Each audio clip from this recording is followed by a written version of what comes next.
Oh, come on, mate. It's already weird. Ladies and gentlemen, welcome to JMTTv and the Pure Jamie Milne podcast, and I am with two of the most good-looking men in southeast Queensland. You'll be hard-pressed to find a couple of good-looking roosters more distinguished and extraordinary than these two guys. Today I'm super excited, chatting about a topic I really love and getting an insight into an incredible journey that these two fellas took part in. I was thinking about a whole heap of questions to ask these guys on the way here this morning, and I was thinking about, you know, even from when we're at school, when we're younger and into adulthood, how we celebrate the sports people, the high achievers, we celebrate the academics, we celebrate the good looking people. But there, and from school all the way into adulthood, the successful, the businessmen, you know, we put these people up on pedestals. But I think the currency of life and something that gets overlooked is resilience and endurance and the will to not give up, the will to have that intangible drive, that human spirit, that never give up spirit, and I don't believe that gets celebrated enough. And that gives us a bit of context about these two guys and what they did. They went over to Papua New Guinea and did the Kokoda Trail and finished up on Anzac Day. And this is the one and only Wes Davies and Benny Biscuits, Ben Crow, the dish bench. So good to have you guys here and to get a little insight into your journey. Thanks for coming along, boys. Thank you, sir. Yeah. Cool chat. Yep. I told them there's only 20 minutes for this podcast, and oh no, I thought I hadn't pressed record. 20 minutes for this podcast, and we spent 14 minutes just talking about the intro. Just a little bit about yourselves, quick overview, little elevator speech about just who you are, and then perhaps your intention for going over to Kokoda and doing what you guys did. Where's he? Yep, so Wes, I'm an owner of Davies Refrigeration Air Conditioning. I've been on the coast for 30 years. So trained here for about 6 years with Jamie Milne. And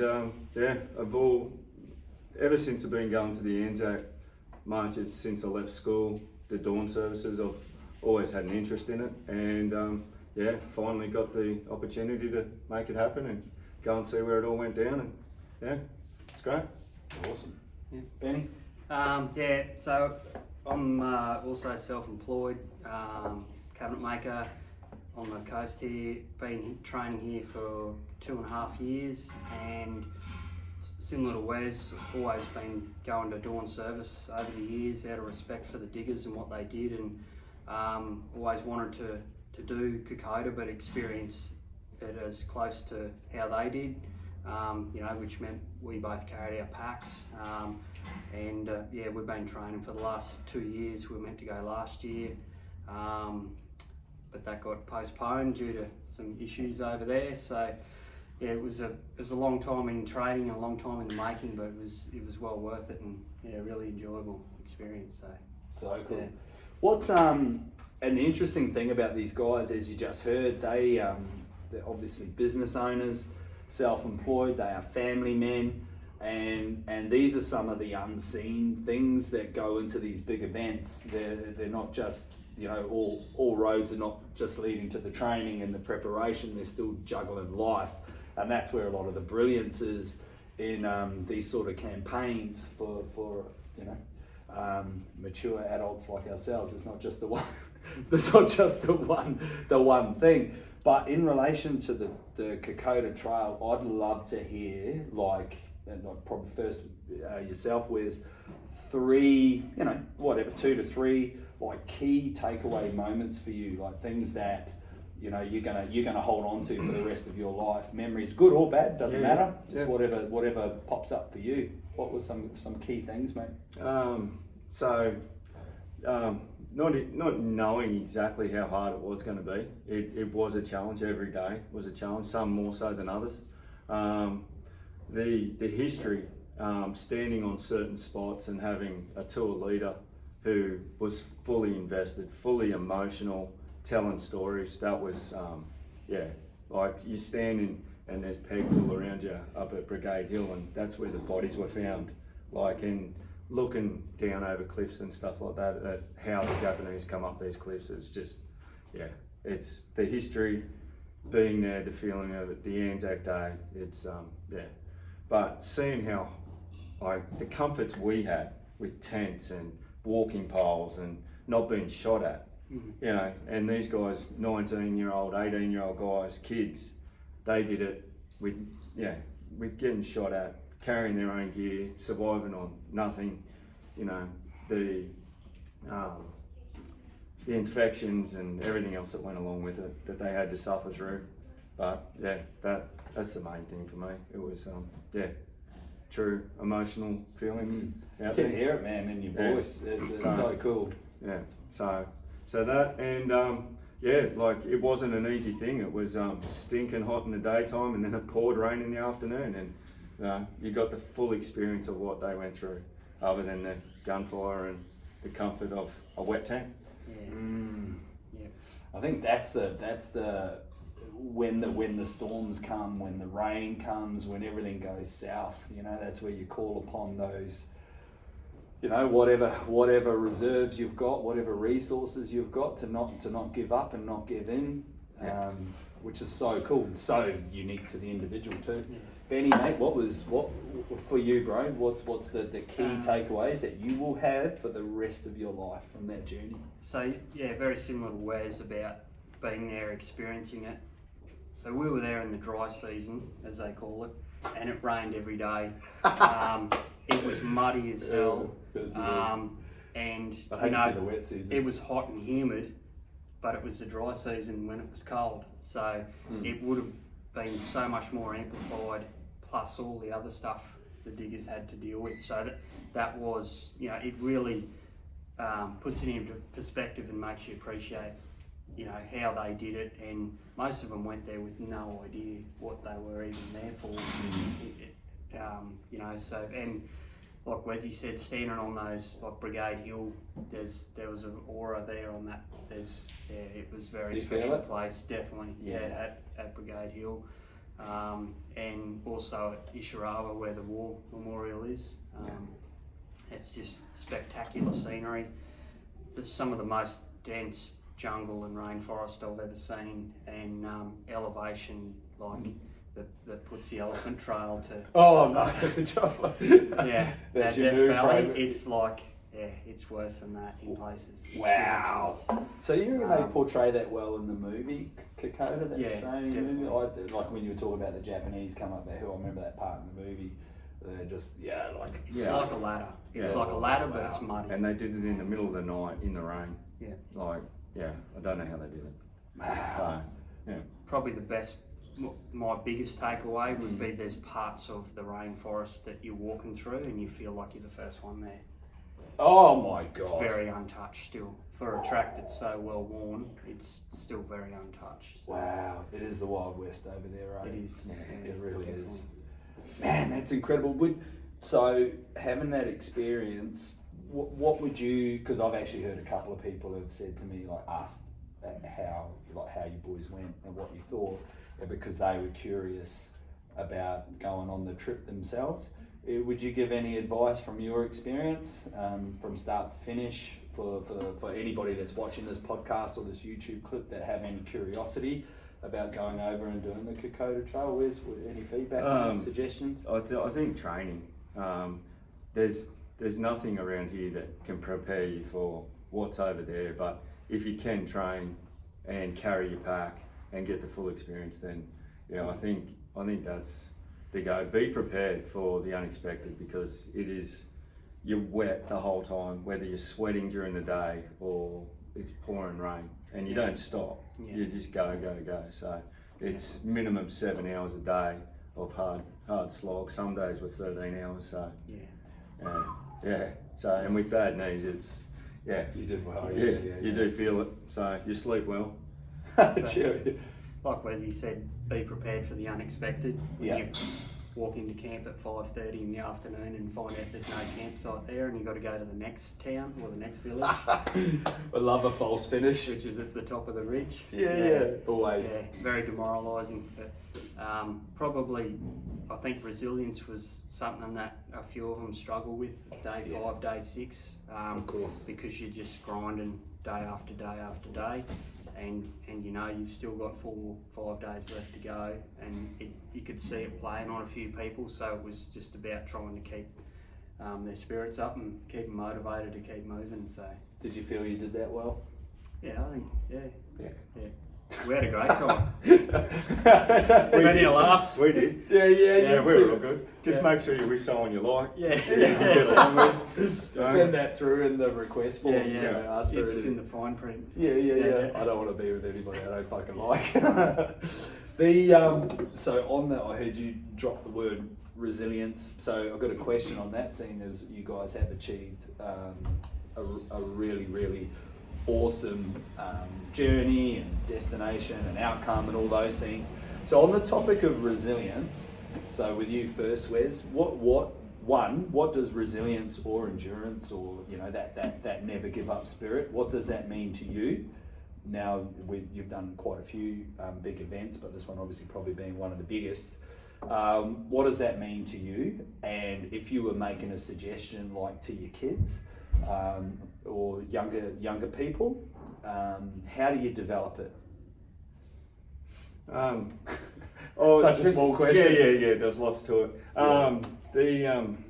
Well, what does it mean, and how could you suggest to the younger generation to develop it? Resilience for me is like, I've had multiple knee reconstructions. I was 6 weeks out. I had to go and see the knee joint to see whether I could actually do it. Had to do an intense program to get my knee stronger. So, and if you want to do something, like, you've just got to put in the work and find a way to make it happen. Like getting up at 3:30, 4 a.m. and going and training for carrying your pack for an hour and a half in the morning, and you just got to find a way. You've got to push through it. It's hard, but when you're out there and you get the feeling of what they did and how easy we're doing it compared to what they had, that's the mental breakthrough. You always have moments out there where there's dead silence for an hour. You don't talk to anyone, you just watch them where you walk. It's just one foot after the other. So what advice would you give your kids, mate, to about how to develop it, or steps they can take? I just try things. Just give anything a go, and if you're going to give something a go, 100%. Like, and then if it doesn't work out and you don't like it or it's not for you, then that's okay. You gave it a go. So you give things a go and you give it 100%. And Love that. Yeah. I think they said I was not a scout, but I apparently in the scouts they have a thing, like, it's not don't quote me on it, but it's basically like, don't necessarily try and be the best. It's like, just do your best. Yeah. Go out and do your best. Perfect. Yeah, exactly. and know that you did your best. Repeat, and again and again and again. Yeah. Which I actually think, is a great. It sounds like that's what you're saying. Like, Yeah, just have a crack, absolutely. give it a go, do your best. Yeah, you just have a go at things, and if there's always the best in the team, but if you're part of a team, then you might not be the best, but you put in your best, and that's what you need to do. So. Yeah, awesome, great advice, team. Take that on board. Yeah. Benny, good luck, mate. So, what does resilience and endurance mean to you? Because you've got a fair bit of experience now, hence the country for Cass. Shout out.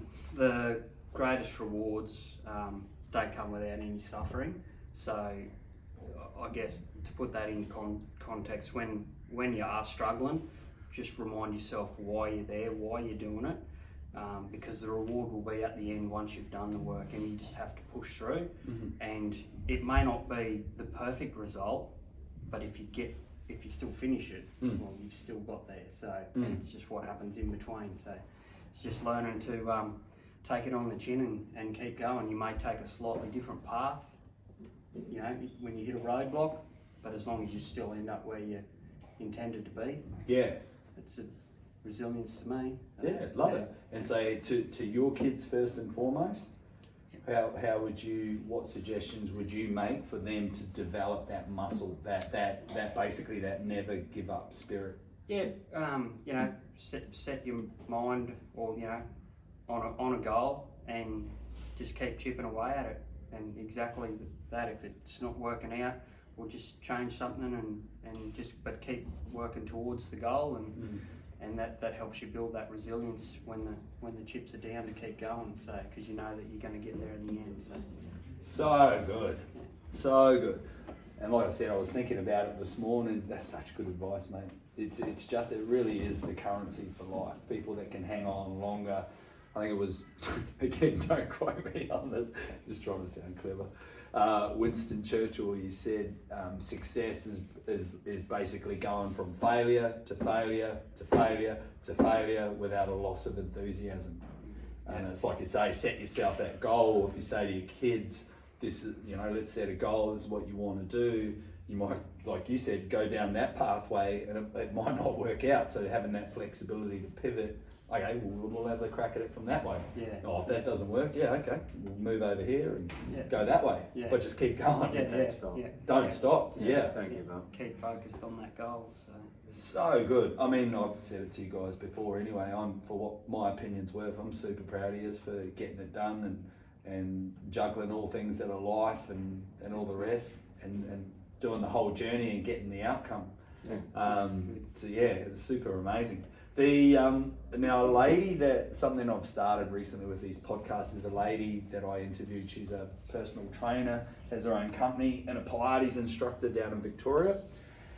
She was the podcast before you guys, and she's left a question for you both. Oh. She has, and after you answer this question, it's a great question by the way. So try and act super fucking intelligent, boys. Just try and be super clever with your response. So she's left a question, and then I'm going to ask you guys to do the same thing.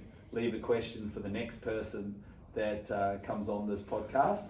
But the question was, really interesting one. I can't wait to hear your guys' answer. She wants to know, how do you manage like performance anxiety? So stress, so think about the big things, whether it's in business, you know, you've got a big deal you want to get over the line, or if it's, you know, a big event that you've had in the past, or, you know, whether it's a CrossFit comp, an ultra marathon, like whatever, or some of life's real. So think about the higher the reward, so the higher the stakes, or the higher the importance, obviously we're going to get a degree of stress, of anxious experiences. Wes, what do you do to manage that stuff? I don't deal with stress real well. Yeah. No, that makes times 20. That makes it worse. Yeah. Oh well, hear that, ladies and gentlemen? Yeah. No, You hit it here first. I've got to find time for myself and take time out, and usually that's in the dark or just before first light. Taking my dogs for a walk on the beach, and that's it's where I get away from things, where I clear think. I don't take any music with me. I used to, and I give myself some time to myself and in the quiet, and that's where I do my best thinking. And the morning before the phone rings or something like that, before the stress starts, it's best time to take it easy and think about how to solve things and get through any of the issues that I'm dealing with. Wow. So Nice. that's my way. Yeah, so good. So good. I love the fact you're saying like no music and just that silence. Yeah. Yeah, dark. Yeah. Yeah. Wow, that's really good, man. No pressure, Benny. What you got, mate? I remind myself of the outcome that I'm chasing, which helps you know, push through. But similar to Wes, I sort of find getting out on the trails by yourself, just going for a run. I usually will sometimes take music just to zone out and to calm the thinking. Because otherwise, sometimes the mind just goes a little bit all over the shop. So, yeah. What do you think the key component of that is it the fact that you're in nature on the trail, or is it the fact that It's- you're alone, or is it all of those It's things? definitely something about being in nature itself. So whether it's a trail or on the beach or Just outside. yeah, Yeah, just- you've both got that in common. yeah. So away from the hustle and bustle. Awesome. Yeah. Yeah, really cool. Yeah. I hope that answers your question, Steph. No, it was really Round good. that way. Yeah. I reckon a good way to manage stress is just heaps of bench press. Just keep doing bench press. So you should be nice and relaxed after this morning. Yeah, that's it. No stress after this morning. So think of so we're going to wrap this. So stoked, Yep. and I love to get in a small insight into your guys' experience, and even great suggestions for those thinking about going over to doing the Kokoda Trail. Would you recommend the company that you went with? Yep. Yeah. Yep. Definitely. Yeah. The group leader had really good knowledge of Yeah. the history. Kokoda Spirit. Yeah, I think what he done 14 or 15 Yeah. tracks, Yeah. and he loves the history of Kokoda. Yeah. So if you could get him, that's a bonus. And he does get emotional, like he does feel, and it's I'm not Yeah. surprised. So- Geez, how could you not? Yeah, how could you not? So like a question for the next person, whoever the next person is, and the best suggestion I could make is think of a question that you actually want to ask and are curious about the answer. And I'm going to pass that on to the next people that join us on this podcast. Wes, have you got anything for the next I'll person? let Benny answer this one. Benny, you go first, There mate. you go, mate. It's not a trick question, mate. Just Yeah, it's pretty deep though. Can be if you want.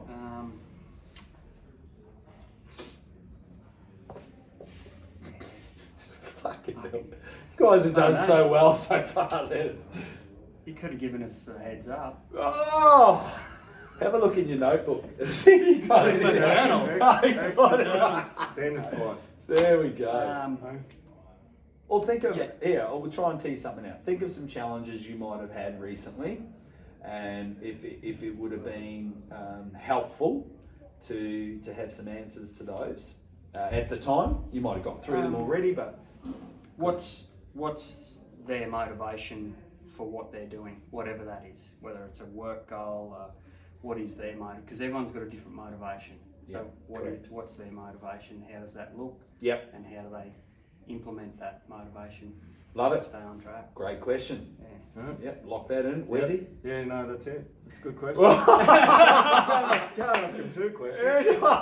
fair call. Hey? Okay, so what's motivating that individual for whatever's Whatever it important is. in their life? Is that right? Because it might be a work goal for them. It may be personal or a physical goal. What is it? What's the motivation behind it, and how do they stay on track with that motivation? Love it.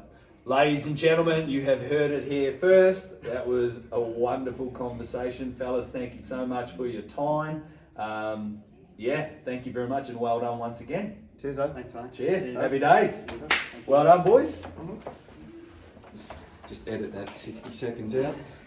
What time?